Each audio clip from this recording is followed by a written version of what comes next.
Now you wouldn't know it looking at the packaging of these two phones. This is the packaging for the 8X. This is the packaging for the 8S, but the 8S is actually the little brother of the 8X. So it has a bit of a lower spec overall, a 1 gigahertz processor versus the 1.4 gigahertz S4 processor in the 8X. It also has 512 megs of RAM, 4 gigs of onboard storage, which probably seems like not that much in the context of installing like a ton of apps or anything like that. But this is more of an entry-level phone overall. So the screen resolution is only 800 by 480, which is still a fairly respectable, I think 226 pixels per inch or something along those lines.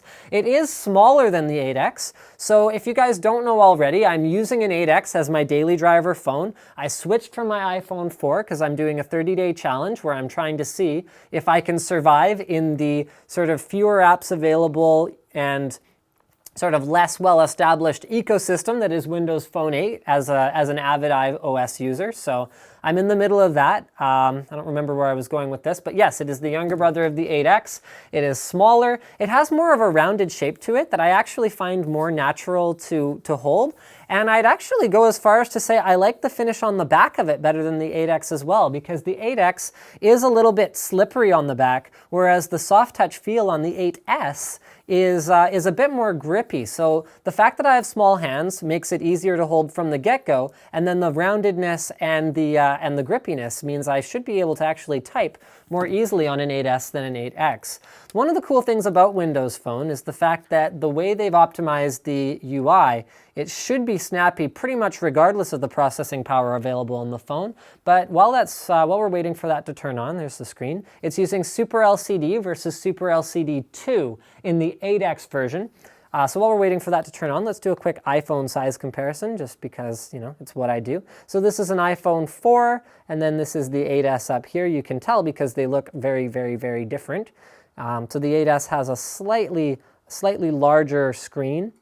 There you go. In terms of the width, it's fairly similar, but it is a little bit taller because it's 16 by 9, and then you can tell my iPhone 4 is pretty beat up overall. The rear camera is a 5 megapixel camera. It does have a built-in flash. Unlike the 8X, which has notification LEDs on both sides, so there's actually one built in here and then one built in under the grille on the front. It looks like the 8S doesn't get that feature, and it also doesn't get a front-facing camera, unfortunately. Now, I don't want this to turn into a whole huge list of what the 8S doesn't have, because it does have a few things going for it. It's got a micro SD expansion slot, which you can access by removing this bottom piece right here somehow. I actually haven't had it out of the box yet, so I don't know how to access it, but the SIM installation is not down there. Is down there, as well as micro SD expansion.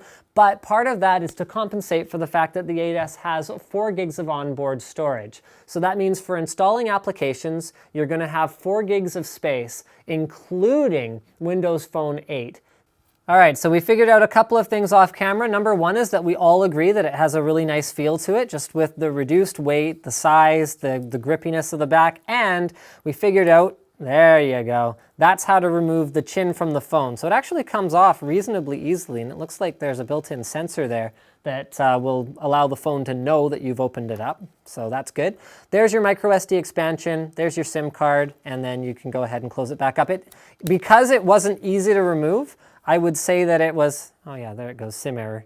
I would say that it's not easy to accidentally remove because you have to actually put pressure on it this specific way. We had to check the instructions in order to figure that out. So this is the Windows Phone interface. We can click Get Started. Now, the general consensus about this phone seems to be that the UI is still very snappy. Remember, that's what Microsoft has done. So here, we're going to sign in later. That's what Microsoft has done with Windows Phone 8 is they've attempted to say, okay, well, regardless of whether it's a 1 gigahertz processor or 1.7 gigahertz processor or whatever else, we still want the UI to feel very smooth and responsive. Now, I've noticed this with the 8X, but obviously I haven't spent any time with the 8S yet, so I won't have any specific feedback on that. In terms of dedicated buttons, it's again in line with that Windows experience. So you've got a back button, a Windows key. The back button also serves as a multitasking button, so you hold that down to access your multitasking applications. So for example, here on, I'm demoing on an 8X, but that's not what we're unboxing right now. So you just hold that down and you can skip between all your different applications that you have open.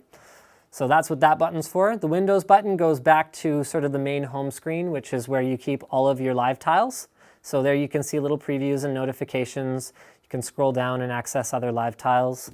And then the search button. So this is a dedicated search button which takes you to a Bing search. Now the Bing search attempts to look at whatever you're searching for when you press it and go, oh, okay, if he searches for Hello Kitty, he's probably looking for pictures. Whereas if he searches for a guide on how to drywall something, then he's probably looking for a video or whatever else. So it tries to be intelligent that way.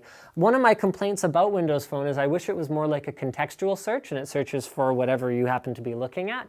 But that's not the way it's designed. They want it to be very sort of searchable.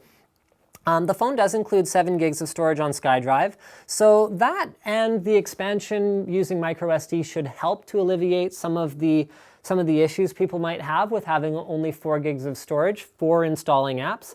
And for entry-level users, it may not be an issue. For me personally, I would find 4 gigs to be restrictive, but if that's the case, you can always step up to, the bigger brother, the 8X. In line with that consistent Windows experience, you've got the buttons that are included. So there's your 3.5mm jack here.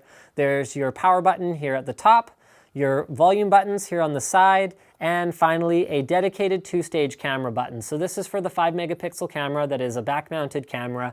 And the way that it works, if the phone's booted up now, right? Nope, still setting up your phone. Okay, again, I'm going to do this. I'm going to show it to you on the 8X because this is the one that I actually have booted up. So the way that works is you actually hold it down to launch your camera app. And then you can focus with a half click and then take your picture with the second click. So I actually found it very, very quick, very responsive to use on the 8X, and we clearly haven't tried it on this one yet. Right, last thing to mention is that Beats Audio I was going to say sticker, but that Beats Audio branding on the back. The 8X actually has one of the better speakers that I've encountered on a phone yet, including Slicks S3 that we've got handy here for size comparison as well. Here, I'll let you guys enjoy that size comparison while I talk about the audio. So it has one of the better built-in speakers, but that's not actually what the Beats Audio branding is about. The Beats Audio branding is all about the headphone experience. So you can actually turn it on or turn it off, and what it does is it boosts up the audio level, so it does make the audio louder, and it also amps up the lows and the highs. So I personally didn't find it to make much of a difference for me. Well, I found it to make a difference, but I found turning on Beats Audio didn't make my music more enjoyable for me, but I didn't find the onboard audio for the 8X, again, I'm talking about the 8X, to be objectionable either. So you can turn Beats Audio off, and then it's a perfectly good audio chipset in there, so it wasn't an issue that I had it turned off. So the Beats Audio branding is here, so this one has Beats Audio as well. We can have a look at what's included in terms of accessories. So you get a couple HTC stickers. You get a Windows Phone 8S by HTC quick guide that shows you some basic stuff like installing the SIM, which we used, customizing your start menu, customizing your ringtone, keeping in touch. So the People app is actually very useful. It takes sort of your Facebook, your LinkedIn, your Twitter, and all that stuff and just kind of puts it all in one place. And it works very well. It works better, I'd say, for consuming information than it does for posting information, because I found things like tweeting from the People app somewhat limiting and a little bit non-intuitive, but it's great for just kind of seeing what's up with the people that you follow or the people that you're connected to at a glance.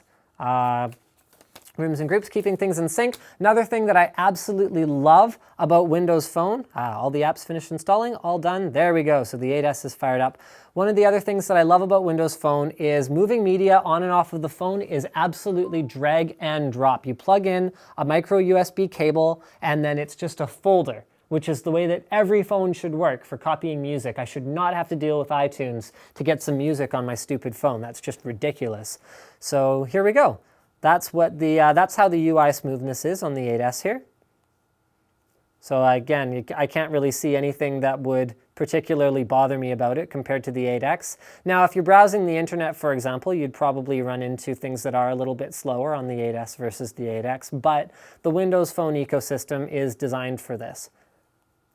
I don't know if I mentioned this before. It has 512 megs of RAM, and right, let's see if there's anything else included. Right, so you do get a wall wart, there we go, as well as the USB cable that I mentioned before that you might need.